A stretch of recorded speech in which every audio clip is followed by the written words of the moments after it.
What's up guys, it's Raw FIFA Gaming and welcome to episode number 8 of the West Ham United career mode. We're starting this game off with another home game against Sunderland. This is the team we're playing. Parfitt Williams will play again after he was brilliant in the last couple of games. He got the winner of player of the episode for the youth squad and actually very nearly got it for the senior squad. But this game is against Sunderland, as you can see, and we start off the game with the ball, but we lose it sloppily in the 4th minute, and it's played through to Jermaine Defoe and he's cut our defence right open. Terrible defending once again, and there's still a chance for Sunderland, but they blast it over the bar somehow. Sebastian Larsson snatched it there, but Defoe was through on goal. Adrian did really well with it. It's not a surprise the way he's been playing lately. He does fantastically, and luckily we're still 0-0, but we could have been 1-0 up there. With Parfitt Williams with a great opportunity. Good ball in from Antonio, and it's straight at him, the header from Parfitt Williams. He had the space to do it, and he really could have done it. But now in the 9th minute, Antonio from the following corner, and his shot is saved from Manone. And guys, that is how the game finished. Honestly, there was nothing else in this game. I could have showed you nothing bits, but I didn't want to waste your time, to be honest, because nothing happened in this game. Just another really terrible game at the London Stadium. But we will move on to this EFL Cup game once again at the London Stadium. This should be a straightforward victory though. Home to Oldham Athletic. We're playing our second team, but if we do win this game, we get into the quarterfinals of the EFL Cup, and even though we're not doing very well in the league, that will be a great achievement for us to hopefully go on and win the Cup, because even if we don't have a great league season, to get some silverware would be unbelievable. But we have a chance straight away of our youngster Mackesy going through on goal in the 8th minute, but unfortunately he can't put it away. It does go out for a corner in the end. Cantore has been really good in this career mode so far, actually puts it through to Mackesy, but he can't capitalise on it. Havard Norvart's trying to win the ball back from the Oldham defender, and he does do it successfully, and he crosses it in. Oh, and the ref's given a penalty. The ref's given a penalty for a foul on Norvart after he crossed it in. Fane has fouled him there. Just a stupid foul. No reason to make it at all. Sort of trips him over and sort of pushes him out of the way. It's got Cantore to step up to take it. I'm seeing if I've got anyone who's with better penalty stats. Looks like Cantore is going to be the one to take it, and he puts it in the top right hand corner. Not a mistake to have him as taking the penalty. Fantastic finish there to put us 1-0 up early in this game. We could have been 1-0 up earlier on in the 8th minute, but at least we are now in the 36th. It got Cantore. It shouldn't be too hard this game. Home to Oldham, they are a lower sort of League One side, so it shouldn't be too hard at all. Great finish there. The keeper stays straight down the middle, and got Cantore puts it the other way into the top right hand corner, and he gets his first goal in the EFL Cup. But in the 41st minute, we get a chance to double our lead and pretty much finish the game off with Sam Byram. Sam Byram puts it back to Mackesy, who makes up for his earlier mistake and rifles it into the top left hand corner. And for a 53 rated centre midfielder, that was pretty impressive. A great touch and a great finish there. He stands in front of the advertising boards. That will probably be one of the best moments he'll ever have in his career, because I can't see him having too much of a future with us. But we'll give him a go now while he gets opportunities like this to play in the Cup. Sam Byram puts a lovely little ball back, but that touch from Mackesy was unbelievable. But the finish is fantastic. Moses Mackesy gets the goal, his first goal in the EFL Cup, and just before half time we are 2-0 up. But now Oldham come forward with a corner in the 45th minute just before half time, and now it falls out to Clark, and it's deflected off Nordveit, and it's gone into the back of the net. And well, I don't think we'll throw this 2-goal lead up, but I mean, we've got a game on our hands now. Peter Clark to take the shot. Norvite just sloppily sticks his left ankle out, and it comes off him into the bottom corner. Arbeloa couldn't do anything about it, and their captain Peter Clark gets his second goal of the EFL Cup. But they have a chance here in the second half, in the 69th minute, and they really could have equalised there, but we have a chance to wrap it up here. It's Cagliari into Torre. And what a save from the Oldham Athletic keeper Connor Ripley there to keep them with a slight chance in this game. And they've got a chance to equalise now in the 82nd minute. Lapido, he beats Reece Oxford, but he couldn't beat Darren Randolph. wide of the post there. Ladapo with the opportunity. I thought he was going inside. Does a great turn on the outside, but unfortunately for Oldham, his shot does hit the side net, and Marcus Brown comes forward now with Tony Martinez, the substitute. Simeone Zaza has the opportunity to finish the game. We just cannot bury Oldham here. There's only a few minutes to go, but we still can't bury him. Little poke from Zaza. Good save from Ripley, who had a fantastic game. But as you can see here, that is how the game would finish. A good result for us there. I mean, it could have been better. I mean, sorry, against the League One club, you would expect maybe better than winning by 1 goal, but it is what it is. We're through to the quarterfinals of the EFL Cup, and this is getting very exciting now because this is a real chance of silverware. But that is the end of the senior part of the episode. This is how the league table is looking. We are sitting 14th in the table, which it's one place better. It's one place better than the last episode. We're slowly creeping up there.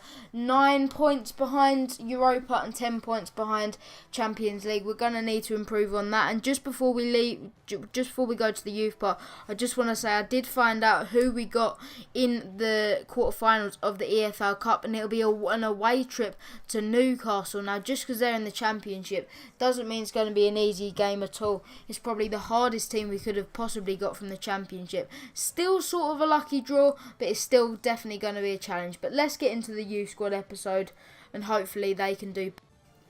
Okay guys, so we're now going into the youth part of the episode. The first game is another game, you guessed it, at the London Stadium.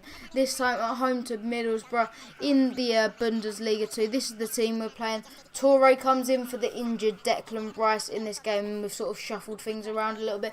This is Middlesbrough team with a lot of good players here actually. Desart, Stuani and Nsu. And Nsu is the player that's coming forward straight away here, and he puts a good ball in, and surely Middlesbrough are going to score now. And somehow, I don't know how, we've kept that out, boys. And just like the Sunderland game, unfortunately that's how the game ended. Just no highlights to show you. I know I say I'm only going to show the goals, but I thought I've got something to show you there, so I thought I'd show you that. A very close opportunity, but once again a very, very poor game and not a lot to show you guys. Another point on the board though. As you can see, we're sitting 17th on the table still. We are now 7 points behind promotion places, which I believe was what we were in the last game. And if Nottingham Forest do win their game in hand, we do go bottom of the league. So things aren't going well in the youth squad career mode at the moment, but things are going well in the Checkatrade Trophy, and we're going to go there now, and hopefully they'll continue to go well. Okay guys, so we're now heading into the last game of the episode. It is an away game in the Checkatrade Trophy against Northampton. Hopefully we can get the win here. We don't have a bad little team actually in the Checkatrade Trophy. It should hopefully be enough to qualify, but Northampton are the ones with the first chance. In the 26th minute, it goes into Alex Ravel. And unfortunately we're 1-0 down early on here. Sloppy defending, and somehow Ravel found him out. Got found in loads of space there. Really poor defending from Rice, and Ravel shoots and puts it in the bottom corner, and he gets his 4th goal in the Checkatrade Trophy, which I believe is the 4th game. So very impressive from Alex Ravel there. But now in the 45th minute, it's Northampton coming forward once again. This time with Hoskins. Hoskins puts it over to Gore. What can he do here? We're trying to defend it, but it's really poor defending. Sam Hoskins wins the ball back again into Gore. Unbelievable football from Northampton. Wrapped up by an unbelievable finish by Gore. He goes and celebrates by the advertising board standing on him, and what a terrible start to the first half. Really, really poor performance from us so far. Terrible defending once again, although it was very good play from Northampton, but it's not looking good for our qualification hopes in the Checkatrade Trophy at the moment. As you can see, they cut us open there. Only Newfield there in the middle. No Reece Oxford, no Declan Rice, or I think it was Sam Byron playing right back today. But yeah, very poor once again. In the 60th minute, Northampton are looking to put the game to bed here with some brilliant football. No closing down once again. And Mark Richards gets the goal and wraps it up for Northampton. So, it's not been good, has it, boys? I mean, what a terrible performance once again. Poor defending once again. But great football from Northampton, to be fair to them. But in a great finish. But there was nothing Spiegel could do about that.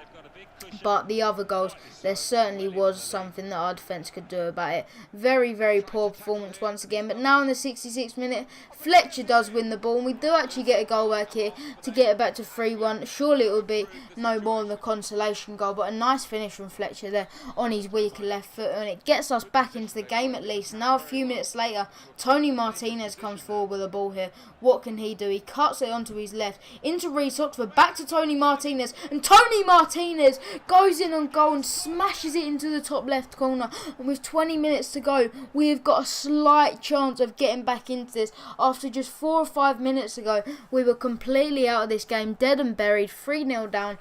And now in the 71st minute, we've got 20 minutes to equalise. Basically, we're gonna go for it, all out attack. Tony Martinez puts it, couldn't get any further in that top left corner. Fantastic from Tony Martinez there. Fantastic football. But now in the 79th minute, we come forward to try and get the equaliser. It's Ashley Fletcher. This would be unbelievable. Into Reece Oxford. And Reece Oxford has scored the goal for West Ham. It's unbelievable. We're at 65 minutes gone. We were 3-0 down. Reece Oxford shushes the Northampton fans. And the West Ham fans behind the goal go absolutely wild as their youth squad team has got back into the game here. What a fantastic goal that was from West Ham. Ashley Fletcher wins the ball, cuts that into Reece Oxford. Poor defending, but a lovely little finish from our centre-back there to get his first goal in the Checkatrade Trophy and to get us a remarkable comeback here. But it could get even better with Ashley Fletcher here. This would be absolutely unbelievable. Fletcher down the right. What can he do? He's being pushed and shoved. The ref says no penalty. He cuts it back to Marcus Brown, who takes the touch. Marcus Brown, he's gone into the back of the net. I don't know how this has happened. Marcus Brown has finished it off. The West Ham fans go absolutely mental, and he has surely got the winning goal in this match. What unbelievable scenes here at Northampton's ground. This is unbelievable. From 3-0 down after 65 minutes, as you can see, we have won the game 4-3. What an unbelievable result that is. The best result of the series so far. I definitely would say we did actually do this against Aston Villa. Not exactly the 4-3, but we did come from 3-0 down to actually get a point against them. But as you can see, that is how the table is looking. I don't actually think that's the table after this game. I think I've made a mistake there. I've put the wrong clip. But anyway, yeah, I think we were in the actual clip that it's supposed to be. We are third, sitting on the same points as Wycombe, who are in second, and we will play Wycombe in the next game. So I'm sorry I've got that wrong. But now it's time to decide the players of the episode. The player of the episode for the senior team is probably gonna be Got Cantore. I thought he was brilliant. Yeah, he played really well, got a nice finish from the penalty, and he just played some really nice passes in that game against, who was it? Oldham Athletic, that's it. Yeah, he was fantastic. And in the youth team, I'm going to have to give it to Reece Oxford. He was unbelievable, making the tackles, and he nodded it on fantastically for the goal and actually got the equaliser. So them two players are my two man of the matches for the episode. But I hope you've enjoyed today's episode. Once again, remember to like, comment and subscribe down below. But I've been Fifa Gaming, and I'm out.